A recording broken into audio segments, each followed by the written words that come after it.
xa thiết ok lật mà xa thiết bán ở tập cam lật ok chẳng nhom ban chơi bằng đai cho tăng pì nhom thon ởក្នុង office ហើយពេលហ្នឹងយើងអត់មានបាច់ចឹកអីទេគឺកាមេរ៉ាមួយដើមហើយតុក office កៅអី office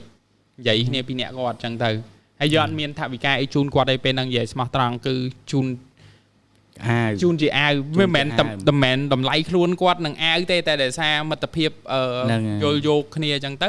អត់មានអីជូនគាត់មានតែជូនអាវតាមទឹកចិត្តចឹងបានស៊ីសាណាក៏អាចបាត់បងដាវដែរសឹងថាតួកម្មវិធីអារម្មណ៍អូនិយាយតាមត្រង់ទៅពេលខ្លះទៅមានក្រែងចិត្តដែរបងនិយាយស្មោះត្រង់ណាហើយបងប្អូនទាំងអស់គ្នាអ្នកស្ដាប់មកថាគាត់ទៀតហើយកាពិតទៅបងប្អូនណាចង់និយាយតែចេះមានបងប្អូនច្រើនគាត់ invite យ៉ាដល់ពេលអញ្ចឹងកម្មវិធីគាត់ចេះតែហៅហើយខ្ញុំសាច់រឿងវាច្រើនអញ្ចឹងមកមាន season ក្រោយហៅទៀតត្រូវហើយតែអត់ទេនិយាយមែនណាលុះត្រាណាតែកម្មវិធីតុកភ្លឺ background ងឹតអារម្មណ៍បាទជប់ហៅតើអារម្មណ៍តែមិនអារម្មណ៍ទេអូនជឿបងតែអត់តើអារម្មណ៍មិនជប់ហៅអូខេបាទហើយសុកតុកយ៉ាងម៉េចដែរបងសម្រាប់មួយឆ្នាំនេះក៏ដូចជាសូថ្មីបងដែលបានតាមបញ្ចេញមិនដូចច្រើនអេពីសូតដែរណាបងអូខេប្រហែលជាមិនអេពីសូតដែរសូបងហើយយើងអាចតាមដាននៅ channel ណាដែរនិយាយរួមទៅវាច្រើនណាស់ពេលខ្លះអត់ចាំដែរអូននឹងនិយាយតាមត្រង់ណាអត់ចាំដែរហើយមួយវិញទៀតព្រោះថាឲ្យគ្រូបានមិនសូវ play ដូចគេទេមិននិយាយតាមត្រង់ទៅណាតែបើថានិយាយរឿងសុកតុកវិញអាសុកមួយតុកវាដើរជាមួយគ្នាទេអូខេធម្មតាយើងមិនមែនទេវតាយើងសុករហូតទេអូនតែមានទុកមានអីខ្លះយ៉ាងហ្នឹងបាទតែបើខ្ញុំវិញមានអារម្មណ៍ថាឆោមបងកាន់តែក្មេងទៅអូចូលឆ្នាំថ្មី37ហើយអូ37ហើយជឿអត់37អ្នកអស់គ្នាមុខខ្ញុំចង់ចាស់ជាងគាត់ទេខ្ញុំទៅ30គាត់លេងនិយាយហ្មងនេះតាំងប៉ោងហើយអូខេហើយថ្ងៃនេះប្រហែលជាមានម៉ានសាច់រឿងសម្រាប់ចែកម្លែកដែរបងថ្ងៃនេះ2រឿងដដែលតែបើថាតាមសាច់រឿងមាននៅក្នុងចិត្តហ្មងណារឿងដែលយើងជួបបន្ទាប់ពិតណាវាមានច្រើនវាលើសពី10ផងតែគ្រាន់តែថាយើងត្រូវតែនិយាយតែពីរឿងបានហើយកុំឲ្យវែងឆ្ងាយពេកខ្ញុំគិតថា2រឿងហ្នឹងបងប្អូនយើងគាត់ស្ដាប់ហើយគាត់អាចអ្នកខ្លះគាត់ចាក់ស្ដាប់តាមឡានគាត់បើកឡានគាត់ស្ដាប់យើងណាហើយបងប្អូនខ្លះគាត់ស្ដាប់នៅផ្ទះ2រឿងហ្នឹងល្មមអាចឲ្យគាត់គេងលក់ស្រួលបានអាចកំដរគាត់គេងបានខ្ញុំបើ feedback ពីប្រិយមិត្តរបស់កម្មវិធីតុកភ្លឺ background ងឹត2ម៉ោងហ្នឹងប្រហែលជាស្ដាប់ពេលខ្លះមួយអាទិត្យណាពួកគាត់គេងអត់មានបានមក2ម៉ោងអីទេហ្នឹងហើយតែយើងលងលោចបងឯងនិយាយឡើងចុះលក់បាត់ដូចកដោអារម្មណ៍គាត់អញ្ចឹងណាបាទហើយម្លងពេលគាត់បើកឡានហ្នឹងគាត់គេងហ្មងទេគាត់គេងបើកឡានឯងគួរថ្នាក់ខ្លះអូខេនិយាយលេងបងភាគច្រើនមែនតើបងខ្ញុំពេលដែល2ម៉ោងណាខ្លះគាត់ស្ដាប់មួយអាទិត្យខ្លះគាត់ស្ដាប់3ថ្ងៃ4ថ្ងៃបានអស់ណាជាពិសេសបងគាត់ធ្វើដំណើរទៅធ្វើការព្រឹកឡើងគឺគាត់ស្ដាប់តែពេលធ្វើដំណើរទៅធ្វើការកន្លះម៉ោងហ្នឹងឯងអញ្ចឹងគាត់ដល់ធ្វើការគាត់ស្ដាប់ចម្រៀងហើយធ្វើការងារគាត់ហើយមកដល់តែស្ដាប់តទៀតទៅដល់តែអត់ស្ដាប់ទៀតចេញធ្វើការក៏ស្ដាប់ទៅពេលខ្លះក៏អត់បានស្ដាប់ទៅតែព្រឹកឡើងស្ដាប់នឹងស្ដាប់ទៀតហ្នឹងហើយអញ្ចឹងខ្ញុំគិតថាប្រហែលជាកម្មវិធីតុកភ្លឺ background ងឹតប្រហែលជាអត់អាចកដោអារម្មណ៍អ្នកនរគ្នាបានគ្រប់មួយអាទិត្យទេអញ្ចឹងអ្នកនរគ្នាអាចទៅ channel របស់បងដាវបានដើម្បីមានរឿងប្លែកស្ដាប់ឲ្យបានច្រើនទៀតបាទអរគុណច្រើនបាយមើលប្រាប់ channel គ្នាយើងឲ្យបានដឹងណាមើលបងនេះនិយាយទៅ page របស់បងគាត់ស្ដាប់ហើយរាល់ថ្ងៃកំណត់ហេតុខ្មោចតែលើអាខានច្រើនដែរសារបងរវល់ការងារច្រើនហើយ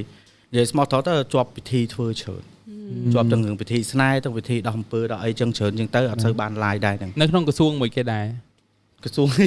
មន្តអាគមក្រសួងវេទ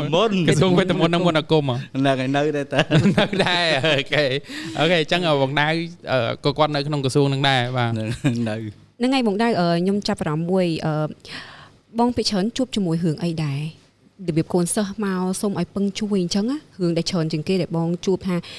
ម្នាក់2នាក់3នាក់ហើយសិតតែរឿងនឹងតែមួយពីច្រើនជួបទៅលើបញ្ហាអីគេដែរបងភាគច្រើនបើនិយាយពីរឿងកូនសិស្សកូនសិស្សដែលគេមករកគេមកពឹងពាក់ហ្មងចាមាន2ទី1ស្នេហ៍ដូចថាប្តីប្រពន្ធបែកបាក់គ្នាអីចឹងណាគេមករកទី2រឿងការខាបព្រលឹងតងព្រលឹងប្រើស្ដេចមរិញគង់វាទាំង49អង្គឬក៏ប្រើក្មេងបរិសុទ្ធភាគច្រើន2ហ្នឹងគឺខ្ញុំទទួលបានច្រើនជាងគេខាបព្រលឹងធ្វើអីយើងធម្មតាយើងអ្នករស់ស៊ីអូនធម្មតានៅតែយើងមានមរិញគង់វាបាទមរិញគង់វាហ្នឹងគេហៅធំនៃទេវតាពួករៀនទេវតាថ្នាក់តូចអានេះគេសម្រាប់រស់ស៊ីមកអាមរិញគង់វាទូចហ្នឹងគេសម្រាប់រស់ស៊ីអញ្ចឹងគេតងហើយធម្មតាមរិញគង់វាយើងអាចនិយាយបានថាមរិញគង់វានេះជាមរិញគង់វាស្រុកទេណា បើចង់ឲ្យរដ្ឋាភិបាលអំណាចដែលវាកើនទៅលើអំណាចលុះត្រាតែមរិញគង្វានឹងជាមរិញគង្វាព្រៃហើយពាក្យថាមរិញតូច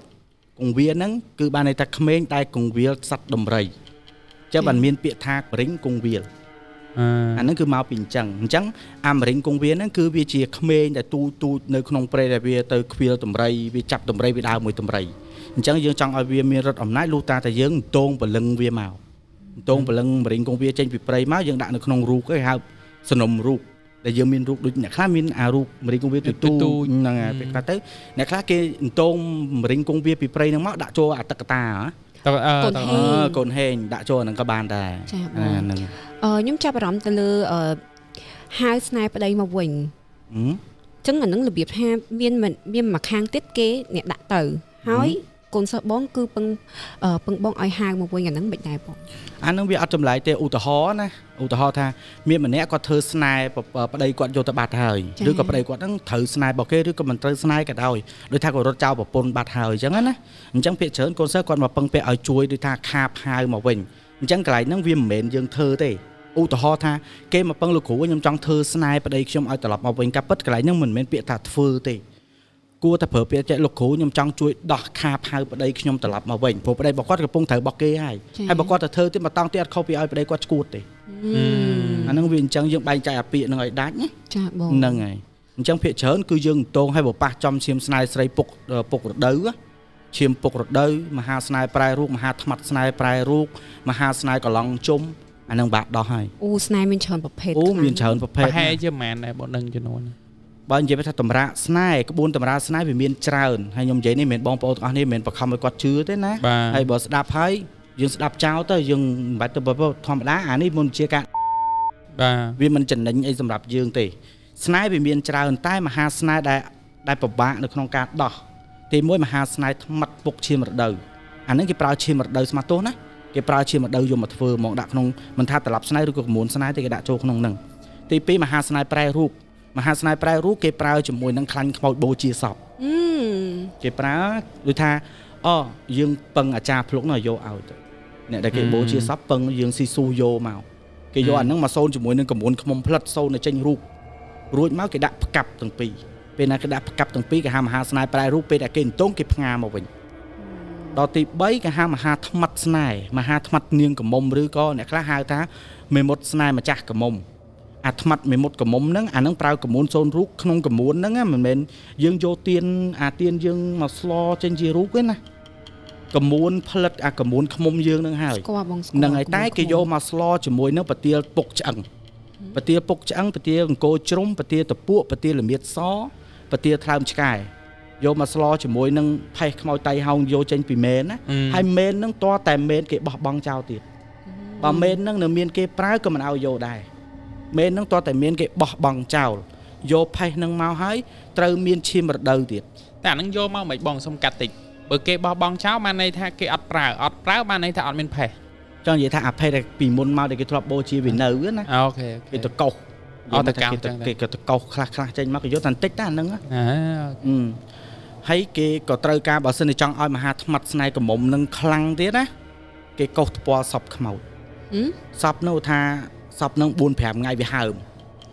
សពដែលកប់មែនឬក៏សពថ្មីដែលកប់គេអត់យកសពបូជាយកសពកប់បញ្ជាក់ឡើយហ្នឹងគេយកសពកប់តែឥឡូវគ្មានណាគេទៅហ៊ានយកចឹងអូនយកក៏មិនកើតដែរបាទថាពីមុនមានវាខុសច្បាប់ហ្នឹងហើយតែខុសច្បាប់តែពីមុនគេមានគេតកោសហ្នឹងគេយកកបិតស្នៀតគេហៅកបិតសុងស្រួចឬកបិតដៃចាយកតកោសពណ៌ខ្មោចដោយទាំងអាខ្លាញ់ខ្មោចខ្លាញ់អេស្បៃខ្លះមកគេយកមកគេស្លជាមួយគ្នារួចបានគេសូនចេញជារូបកមួនមួយអញ្ចឹងទៅគេដោតមកជុលតែមហាបច្ចេមហាស្នេហ៍ថ្មាត់ស្រីកមុំនេះប្រើទាំងស្នេហ៍ប្រើទាំងធ្វើអំពើសម្លាប់ទាំងសម្លាប់ទៀតបើគេចង់ធ្វើឲ្យស្លាប់គេយកមជុលយើងទៅពីដើមយើងដឹងស្រាប់ហ៎អាមជុលយើងពីដើមវិញណាអាមជុលដេបាវធំមកធំហ្នឹងហើយយកអាហ្នឹងមកបុកចំកដាក្បាលមួយបុកហើយគេបុកចំទ្រូងហើយគេបុកចំកហ្នឹងអញ្ចឹងទៅគេចង់ឲ្យមនុស្សហ្នឹងឈឺចាប់កន្លែងណាគេបុកកន្លែងហ្នឹងនិយាយទៅអញ្ចឹងស្នេហ៍វាមានច្រើនណាស់តែស្នេហ៍តែគ្រោះថ្នាក់នឹងសត្វអញនិយាយថាមុនវិជាការពួកអានេះហើយចាបងចាចុះអាដាក់ស្បែកក្របីអីអានេះគេហៅកឡង់ស្បែកក្របី កន្លងស្បែកកបីហ្នឹងបងប្អូនគាត់ធ្លាប់ស្ដាប់ច្រើនដែរធ្លាប់ឮចេញពីខ្ញុំច្រើនណាកន្លងស្បែកកបីវាមានច្រើនប្រភេទមួយគេហៅកន្លងស្បែកកបីពីរគេហៅកន្លងស្បែកឯកទី3គេហៅកន្លងស្បែករ៉ូលវាមាន3តែទូទៅភាគច្រើនខ្មែរយើងប្រើតែកន្លងស្បែកកបីហ្នឹងទេកន្លងស្បែកកបីហ្នឹងអានឹងងាប់លឿនស្មាទុះព្រោះអានឹងទៅលឿនណាស់ហើយមិនមែនទៅតែមួយឧទាហរណ៍ណាឧទាហរណ៍ថាធ្វើទៅលើបុគ្គលម្នាក់ហ្នឹងណាតែមិនមែនប្រកាសថាធ្វើឲ្យម្នាក់នឹងស្លាប់បួចរួចខ្លួនទេណាតទៀតណាមានអ្នកតទៀតក្នុងតកូលគ្រួសារមួយហ្នឹងបើមិនយកបាន2 3 បើ3 4បើដោះអត់តន់អញ្ចឹងទៅហ្នឹងហើយហើយយយបងអីគេអត់ទេ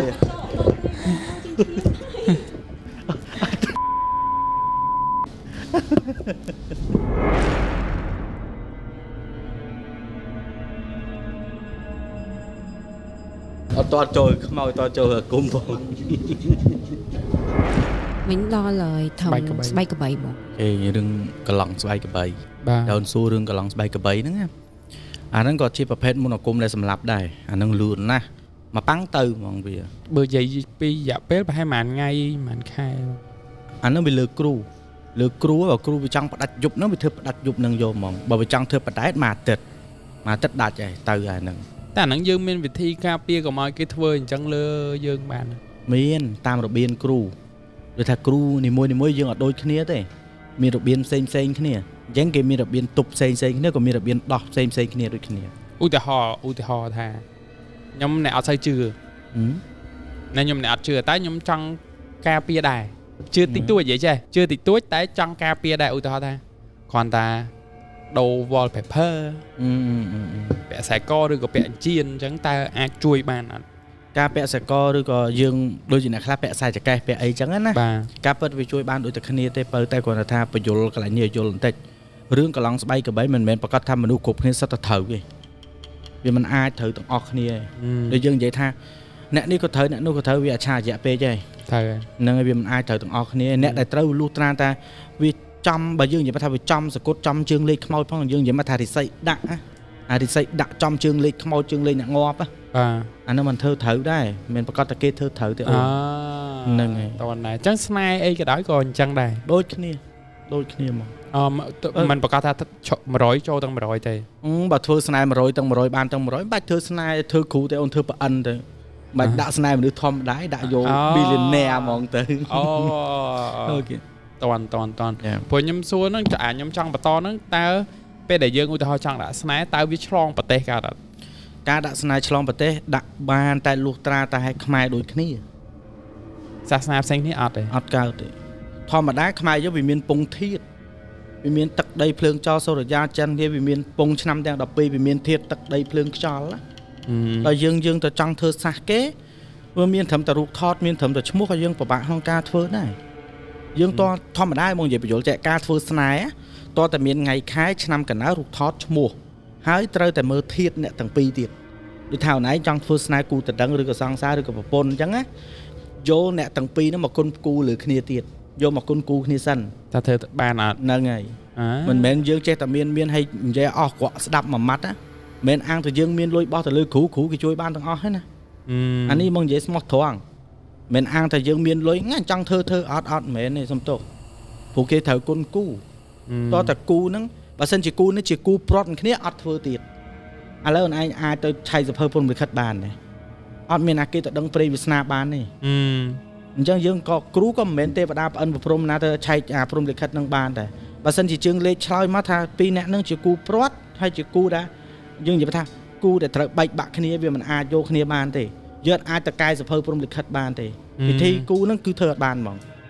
អ្នកដែលថាធ្វើបានលុះត្រាតាអ្នកនឹងបងប្អូនប្អិនតែតម្លៃប្អិនមកធ្វើបានតន់ហ្នឹងហើយអូនទៅបើនិយាយចឹងខ្ញុំជឿដោយសារអីវាសមហេតុសមផលដោយសារអីឧទាហរណ៍ថាខ្ញុំតាមចោដល់ពេលខ្ញុំចង់ដាក់ស្នេហ៍ដាក់លីអូដាក់លីប្រាអីចឹងវាខុសខ្មែរយើងហ្មងថ្ងៃហ្នឹងវាចូលដូចអីសាញណាណោវាដូចអត់ចូលគ្នាអត់ត្រូវតែបើខ្មែរដូចគ្នានៅឆ្លងទ្វីបអូខេធ្វើបានពពងសនំធាតដើមគេដើមហ្នឹង ខ្មែរយើងទៅនៅក្រៅប្រទេសហើយយើងធ្វើប្តីយើងឧទាហរណ៍ប្តីយើងរត់ទៅក្រៅប្រទេសបាត់យើងធ្វើចង់ហៅប្តីត្រឡប់មកវិញយើងធ្វើបានអត់អីទេព្រោះខ្មែរដូចគ្នាតែអ្វីដែលសំខាន់ទោះប្តីយើងរត់ទៅដល់ក្រៅប្រទេសក៏ដោយនៅតែយកឈ្មោះទាំងពីរមកគុណគូគ្នាសិនចាបងបើសិនជាគុណគូគ្នាត្រូវធ្វើទៅវាបានផលលឿនតែបើថាគុណគូគ្នាមិនត្រូវទេធ្វើដល់ជើងមិនទៅធ្វើមិនលបើកហ្មងសំបីបងនិយាយស្មោះត្រង់ណាបងប្អូនប្រហែលស្គាល់ចរិតខ្ញុំមិនសំបីបងក៏មិនមែនប្រកាសថាបងធ្វើគ្រូរាល់ថ្ងៃបងធ្វើឲ្យគេបានជោគជ័យទាំងអស់ហ្នឹងណាអានេះបងហ៊ាននិយាយក្នុងកម្មវិធីហ្មងពេលខ្លះមានកូនសិស្សខ្លះក៏មិនទាលុយបងវិញណា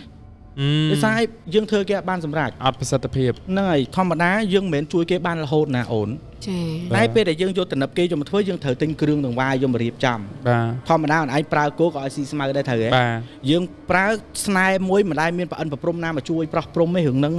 ការធ្វើស្នែគឺប្រើព្រាយប្រើខ្មោចទាំងអស់អញ្ចឹងពេលដែលយើងធ្វើត្រូវមានសំណែនសែនឲ្យខ្មោចសែនឲ្យព្រាយដូចគ្នា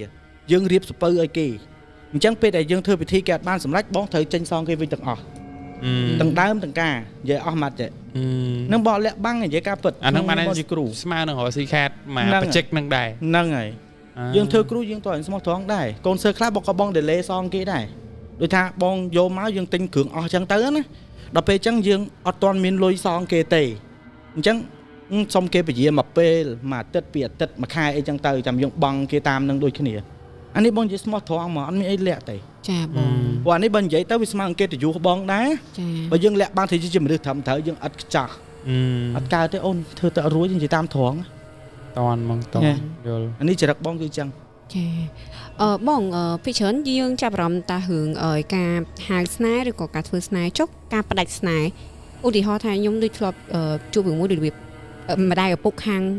ម្នាក់ណាមួយដែលអត់ពេញចិត្តតែគេមានពិធីផ្ដាច់ស្នេហ៍ហ្នឹងអត់គេមានផ្ដាច់មានទីធ្វើឲ្យណាយចិត្តធ្វើឲ្យណាយចិត្តដូចថាឥឡូវឧទាហរណ៍ណាថាមានគេចូលស្ដីយ៉ារិនចូលស្ដីតដឹងណាតែយ៉ារិនអត់ពេញចិត្តទេអត់ពេញចិត្តទេតែខាងអ្នកស្រឡាញ់អញ្ចឹងណាហើយយ៉ារិនចង់ឲ្យគេណាយចិត្តអត់ឲ្យគេមកស្ដីតដឹងខ្លួនឯងទេធ្វើឲ្យគេណាយចិត្តទៅប្រផ្នាយបំបែកអានេះគេហៅប្រផ្នាយបំបែកគេធ្វើហ្នឹងគេយកទៅដាក់នៅក្នុងព្រៃគេយកថ្ងៃខែឆ្នាំកណ្ដៅថតអ្នកហ្នឹងជាមួយយើងបែកខ្នងដាក់គ្នាហើយគេយកទៅរកដើមតបែកវាបែកដំជាប់ដើមតបែកហ្នឹងហ្មងដំលីកូលបំបែកចោលសូត្រប្រធាំងដាស់ហ្នឹងគេសូត្រមហាស្នេហ៍ចិត្តមហាស្នេហ៍ចិត្តមហាស្នេហ៍ចិត្តតាំងមហាស្នេហ៍ប្រែរូបឧមមហាសិទ្ធិបច្ចេកជ័យចេស្តាមហាឧមឧត្រោបំបែកចោលហ្មងចុះបើលក្ខខណ្ឌហ្នឹងមិនមែនយ៉ារិនអ្នកចង់បំបែកទេគ្រួសារអ្នកចង់បំបែកពីរអ្នក AB ហ្នឹងគាត់ពងពេញស្រឡាញ់គ្នាយើងនិយាយមកឲ្យខ្លះចេះថាម៉ែអត់ពេញចិត្តហ្នឹងហើយអត់ម៉ែអត់ពេញចិត្តគាត់ធ្វើបានដូចគ្នាតាតែមិនប្រកាសថាមានប្រសិទ្ធភាពទេ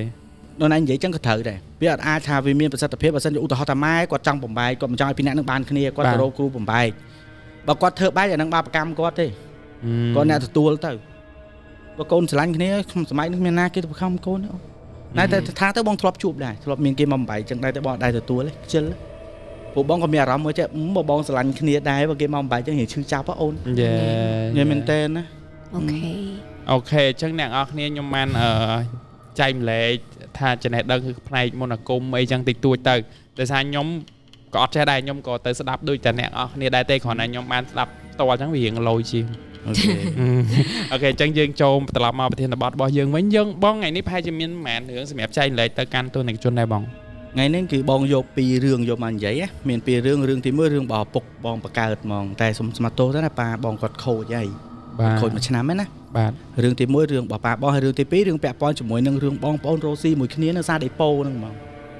ចាញ់គ្នារហូតតតែក្មួយស្លាប់ចាញ់តមានអ្នកស្លាប់របៀបតែឈ្នាននេះក្តៅកាហាយគ្នាហ្មងរឿងហ្នឹងណាចាអូនបាទអញ្ចឹងយើងដាក់ពីរឿងទៅសិនដោយសារអេពីសូតនេះខ្ញុំចង់ឲ្យរៀងពិសេសតិចបើបាន3ម៉ោង4ម៉ោង5ម៉ោងរត់តែល្អអូអានឹងគេទៅ100កន្លងបងទៅដល់ទេអូនអានេះយើងដាក់ Netflix យកប្រហែលបើថាមានរឿងវាមាននិយាយតែគ្រាន់តែខ្លាចកន្លងបងអត់ដល់បាទហ្នឹងសារបងអង្គុយយូរអត់បានមិនអញ្ចឹងបងឈឺចកេះបើឈឺចកេះបងជាប់ចកេះអញ្ចឹង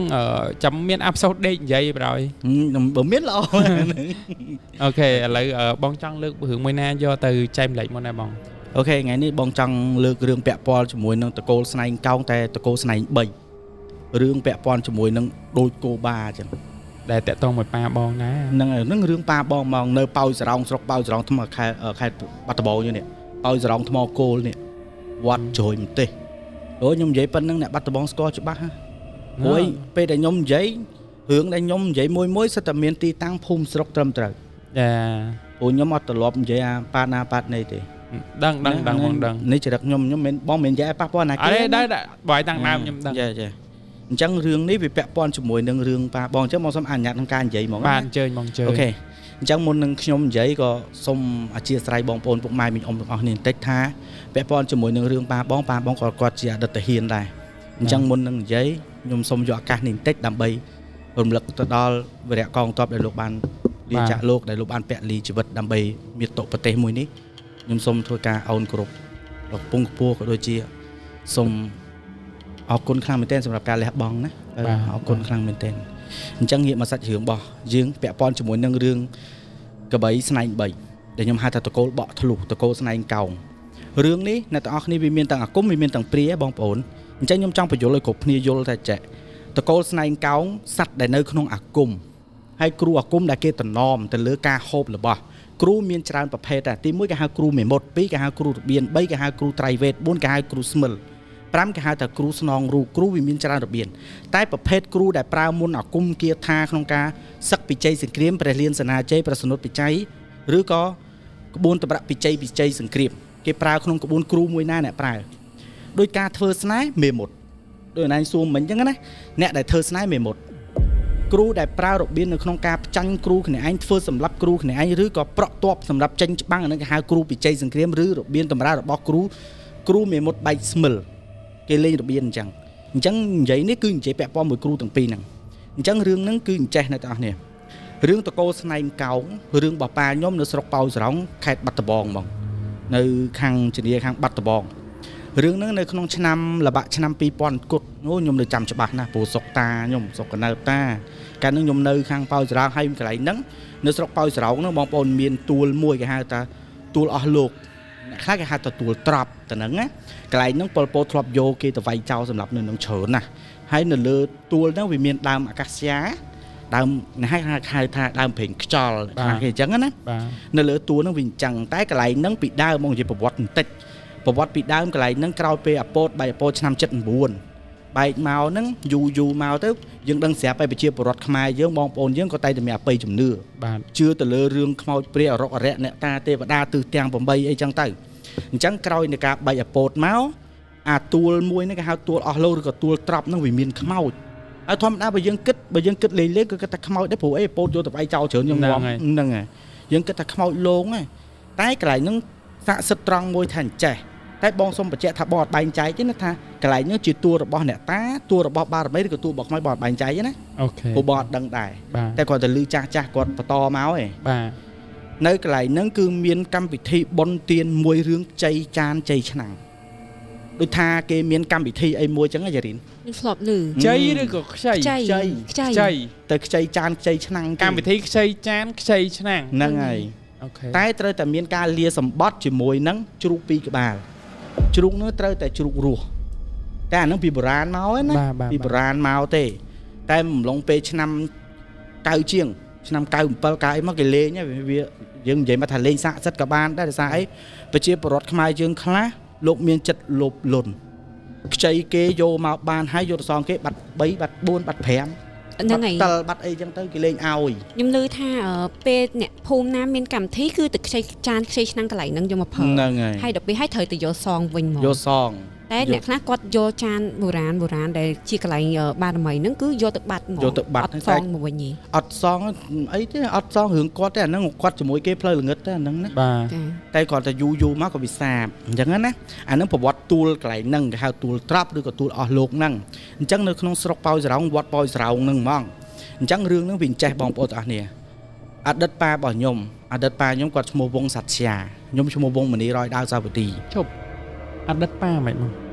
អូច្រឡំសំទោសកាលប៉ាខ្ញុំនៅរស់អធិស្ឋានច្រឡំអតីតប៉ាកាលប៉ាខ្ញុំនៅរស់គឺគាត់អតីតទាហានបាទគាត់អតីតទាហានចង់និយាយថាគាត់អតីតទាហានណាគាត់អញ្ចេះអ្នកទាំងអស់គ្នាតាហ៊ានពីជំនាន់ដើមមិនមែនដូចតាហ៊ានយើងឥឡូវមិនមែនថាដូចទេតែឥឡូវក៏នៅតែមានបងឬក៏លោកអ៊ំដែលគាត់ជាតាហ៊ានគាត់នៅមានប្រើដែរប្រើផ្លូវល្ងឹតដែរបាទអញ្ចឹងពីដើមធម្មតាគេថាអ្នកពិជ័យសង្គ្រាមគេសំដៅទៅលើគ្រូ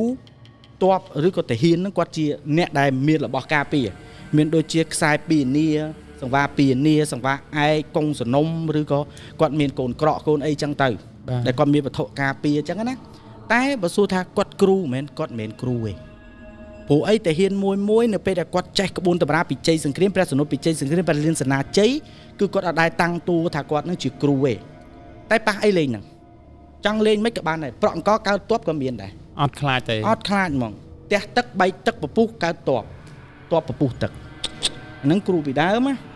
ឬក៏តាហ៊ានយើងពីដើមតែឥឡូវបងមិនដឹងទេព្រោះយើងអត់បានឃើញតមភ្នែកទេណាតែគាត់ថាពីមុនអញ្ចឹងកាលហ្នឹងចប់សង្គ្រាមយើងដឹងស្រាប់ហើយបាយអពតឆ្នាំ79មកប៉ារបស់ខ្ញុំគាត់ទៅនៅប៉ោយស្រោងថ្មគោលហ្នឹងទៅនៅប៉ោយស្រោងខេត្តបាត់ដំបងហ្នឹងណាទៅនៅជាមួយផ្ទះយាយតាខ្ញុំឈ្មោះតាហំយាយាតគាត់នៅក្នុងស្រុកភូមិហ្នឹងជាមួយគ្នាជាមួយម៉ាក់ខ្ញុំមួយកាលហ្នឹងបងអីកើតបងកើតនៅពេញតែគាត់ទៅកើតឲ្យបងមកនៅនឹងដែរបងមកនៅប៉ោយស្រោងនឹងដែរអញ្ចឹងណា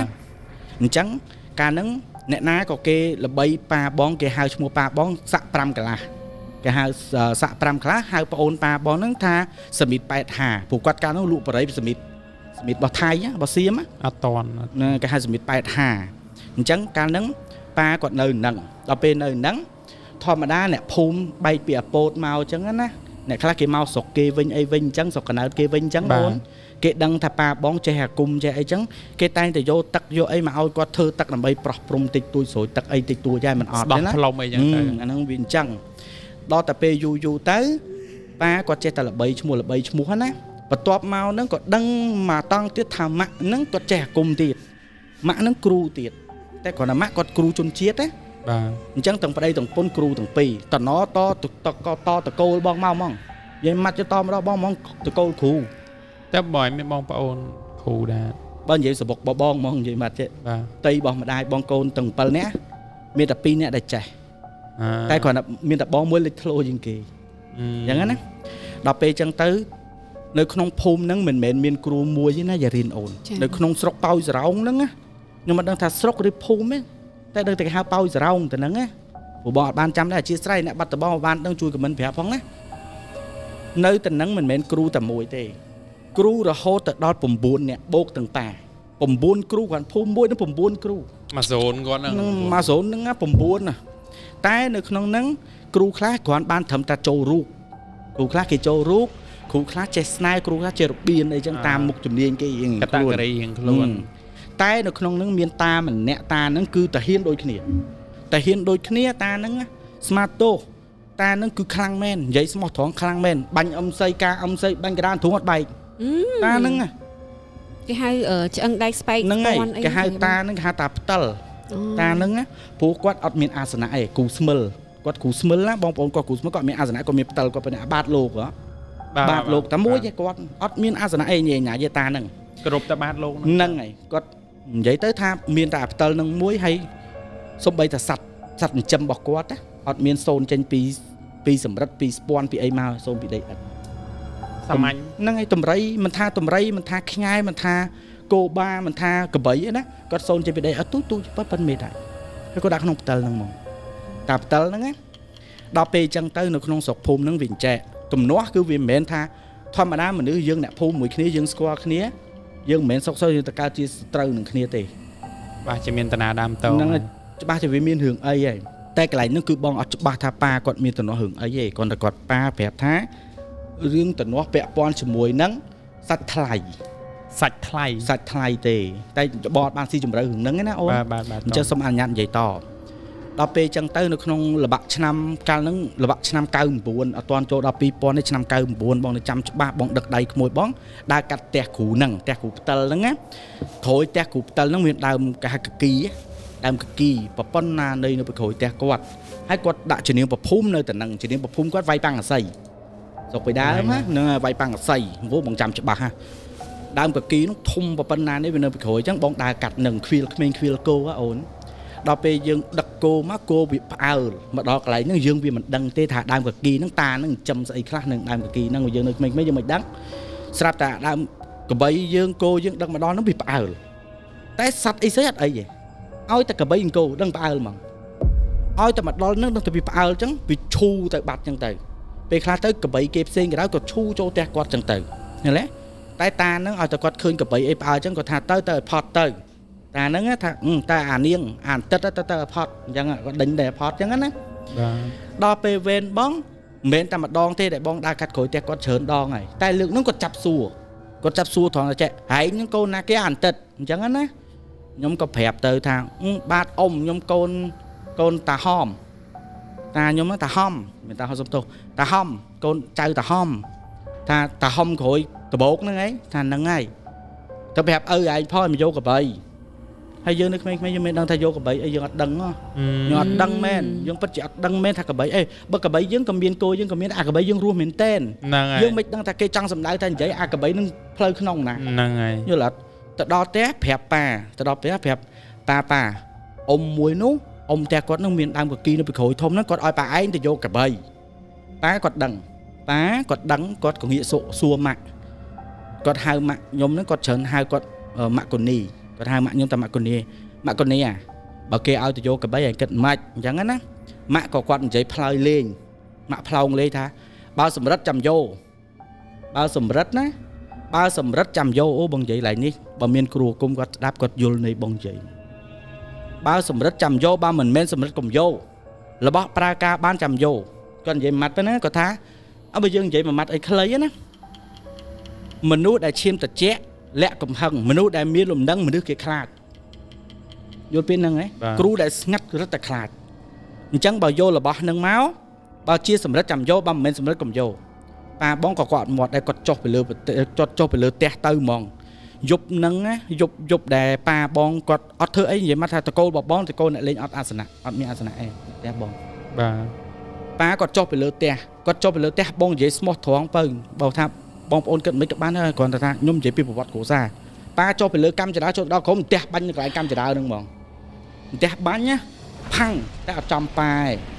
thầm nan tẹt bánh tận tẹt bánh cho lắc mai nhưng gì phải làm ta mình tẹt bánh tận tẹt bánh cho tẹt bánh phượng kia mà nhúc phăng cloud đấy á pa bón đôi dương vậy thật cua cũng cái ao bập nô lao mà lừa tẹt vậy lao máu thà bong ôn lao mà đo lừa tẹt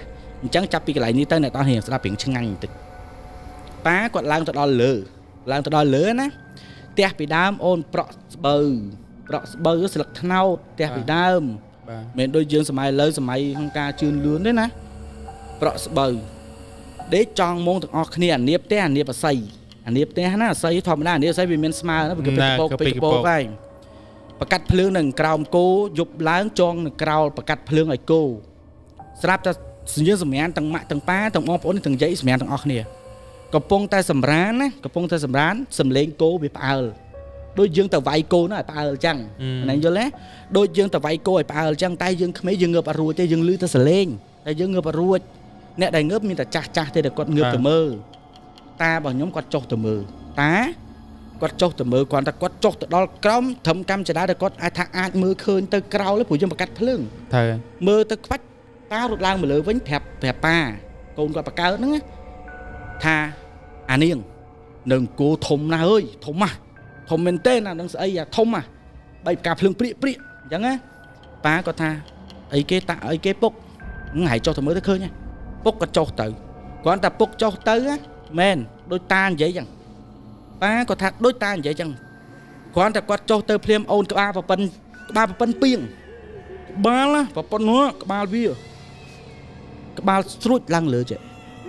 ក្បាលវាស្រួចហើយដាតធ្លាក់ដល់ដីដាតវាធ្លាក់ដល់ដីព្រាយពុករៀងស្រួចក្បាលស្រួចដាតធ្លាក់ដល់ដីប៉ិនពីងវាមកលេបគោ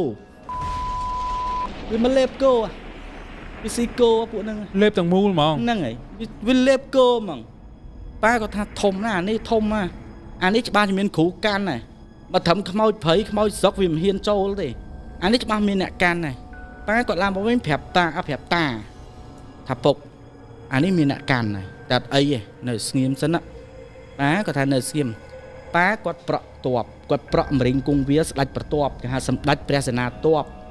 ពុកគាត់ប្រក់ទៅលើពុតធាំងដាស់ធំមៀងដាស់សង្ខាំងដាស់ទៅគ្រូប្រាក់នេះដាស់ស្ដេចមរិញគង់វាទាំង49អង្គទើបដាស់ស្ដេចសង្ឃដាស់ប្រទេសរបស់អញសូត្របល័យដាស់ផ្ទះផាំង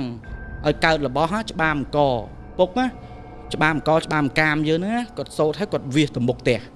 គាត់វាសទៅកាត់អាទូចឡើងអញញ៉ៃមរិញគង់វាអាទូចហ្នឹងអាញ៉ៃហ្មងផែប៉ុណ្ណា ម្រេចគង់វាប៉ិនត្រឹមថាអស់ខ្ពស់វាណាថាអស់ទៅត្រឹមជង្គង់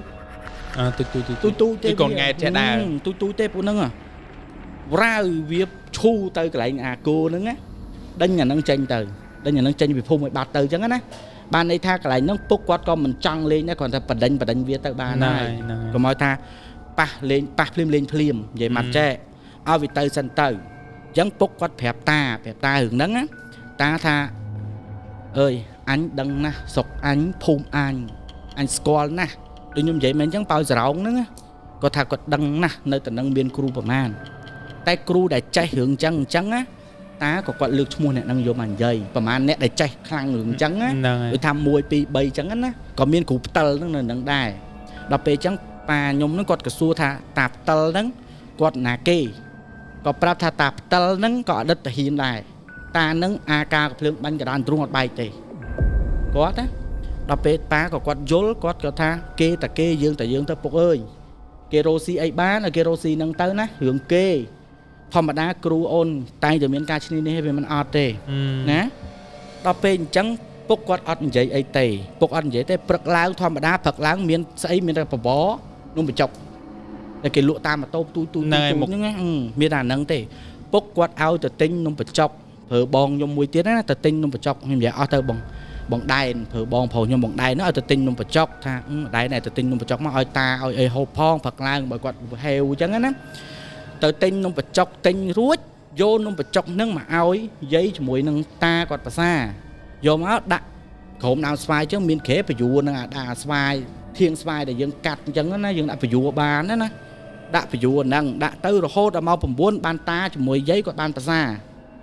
ដល់ពេលអញ្ចឹងតាយាយគាត់ក៏យកនំបញ្ចុកហ្នឹងមកប្រសាគាត់ក៏សួរគេហ្នឹងធម្មតាចៅនៅហ្នឹងហៅចៅមកណាចៅណាមកណាគេស៊ីនំបញ្ចុកឯមកស៊ីមួយតាយើងទាំងអស់គ្នាចៅចេះឡើងទៅមួយនៅតូចនេះឡើងអង្គុយបត់ជើងតាក៏ចាក់នំបញ្ចុកមកអូនឯងដឹងនិយាយអីបងនិយាយបធូនីសូបចាក់យើងដាក់នំលបោនំបញ្ចុកមកហើយយើងចាក់ទឹកនំបញ្ចុកបាទគ្រាន់តែចាក់ទឹកនំបញ្ចុកមកអូនដេកគោអង្កាមប៉ុណ្ណឹងអាទុយដេកគោអង្កាមពេញនំទឹកនំបញ្ចុកហ្មងមើលឃើញស្រស់ហ្នឹងភ្នែកហ្នឹងហ្មងពុកគាត់អត់តាគាត់គ្រាន់តែឃើញអញ្ចឹងគាត់ផ្កាប់ចានយកហ្មងគាត់ផ្កាប់គាត់ប្រាប់ទៅចែស៊ីតែនំបញ្ចុកវាមកឲ្យអញស៊ីផងនិយាយអញ្ចឹងថាតែនំបញ្ចុកវាមិនឲ្យអញស៊ីផងព្រោះអានេះវាចិត្តដេកឆៃណាចិត្តកាយសាហាវអញ្ចឹងណាតែយើងក៏មិនដឹងថាគាត់សំដៅទៅលើរឿងផ្លូវល្ងឹតឬក៏អត់យើងអត់ដឹងព្រោះយើងនៅតូចណាអូនយើងនៅតូចយើងអត់ដឹងទេស្រាប់តែយប់ឡើងគាត់ក៏ដេញកូនដេញចៅទាំងអស់ថាពួកឯងក្មេងៗទាំងអស់យប់ហ្នឹងកុំដេកក្រោមអត់ឲ្យដេកនៅក្រោមទេណានាំវាឡើងទៅដេកលើផ្ទះអស់ទៅចាំតាប្រកាត់ភ្លើងឲ្យចាស់គេសម្រាននៅក្រោមពួកគាត់សម្រាននៅក្រោមផ្ទះគាត់ប្រកាត់ភ្លើងពីក្រោមគនុភ្លើងពីក្រោមស្រាប់តែគនុភ្លើងអូបងភ្លេចកាត់បងភ្លេចនិយាយនៅមុខផ្ទះយាយទល់មុខផ្ទះយាយហ្នឹងមានដើមម្ស័យគេហៅស័យព្រៃបាទនៅពីមុខផ្ទះខាងស្ងាត់ដើមម្ស័យព្រៃផ្ទះយាយបើចើយើងទៅឈោមុខផ្ទះមើលមកឆ្វេងដៃទួលនៅហ្នឹងហើយឃើញទួលហ្នឹងច្បាស់ហ្មងទួលហ្នឹងម្លង5សេដល់ហើយទួលហ្នឹងទួលបងនិយាយមិញហ្នឹងណាតែទួលត្រាប់ឬក៏ទួលអស់លោកហ្នឹងណាមើលទៅឃើញហើយប៉ាបងគាត់អត់ស្មានទេព្រោះគាត់ដឹងថាតាគ្រូផ្ចាញ់គ្រូគេមិនឲ្យយើងសុកទេបើមិនគេអញបើមិនអញគេហ្នឹងហើយមានមួយអត់មួយអញ្ចឹងពុកគាត់ដឹងគ្រាន់តែគាត់សឹងថាគាត់និយាយមកចេះបើហែងមិនប៉ះអញក៏អត់ប៉ះហែងទេបើអាចជៀសផ្លូវគ្នាបានជៀសទៅម្នាក់ជាហៀងទៅ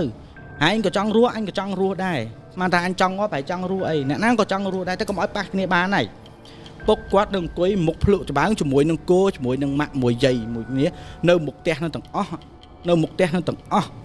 ស្រាប់តែធម្មតាយើងមនុស្សតែសាមញ្ញឥឡូវយើងអង្គុយ3នាក់ឧទាហរណ៍យើងអង្គុយ3នាក់អង្គុយពុកគាត់និយាយពុកណាហែងមកពីណាអាណាគេផើហែងមកពីណាអូនឯងស្ដាប់អត់បានមើលអត់ឃើញអញ្ចឹងគេថាពុកនិយាយមួយណាគេយល់ទេពុកនិយាយជាមួយណាគេពុកអញ្ចឹងដូចថារបៀបម៉ាក់ខ្ញុំគាត់សួរប៉ាថាឯងនិយាយជាមួយណាគេប៉ាគាត់អត់និយាយឲ្យចំឈ្មោះឲ្យគាត់មើលឲ្យចំទេប៉ាគាត់តម្លាក់ទឹកមុខចុះគាត់លួចមើលម៉ាក់អញ្ចឹងគាត់វាយអញ្ចើមអញ្ចឹងវាយថាទៅមើលទៅមុខទៅម៉ាក់គាត់មើលទៅមុខនៅតែមើលអត់ឃើញដល់ពេលមើលអត់ឃើញប៉ាគាត់អត់ទាន់មកទេប៉ាគាត់ងើបចេញពីកន្លែងហ្នឹងប៉ាគាត់ទៅប្រាប់ម៉ាក់ថាចេះច្រើនមកពីទួល